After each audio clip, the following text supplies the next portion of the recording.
சாமி கும்பிடுறது அப்படின்னா இப்படிதான் கும்பிடணும். போட்டு இடிச்சு நசுக்கி ஒருத்தர் மேல ஒருத்தர் விழுந்துக்கிட்டு தள்ளிட்டு அந்த மாதிரி சாமி கும்பிடுறது அப்படிங்கிறது அது திருப்தியா கும்பிட்ட ஒரு ஃபீலே கொடுக்காது.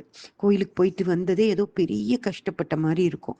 ஆனா இந்த மாதிரி ரிலாக்ஸா நிம்மதியா போயிட்டு வந்து பாருங்களேன், அவ்வளோ நல்லா இருக்கும். இதுதான் என்னோட வேண்டுகோள் ஃப்ரெண்ட்ஸ். ஏதோ ஒரு விசேஷ நாள் அப்படின்னா அந்த விசேஷ நாள்லயே தான் நம்ம போய் கடவுளை கும்பிடணும் அப்படியெல்லாம் இல்லை. அதுக்கு முன்னாடி பின்னாடி அப்படி கூட நம்ம போகலாம்.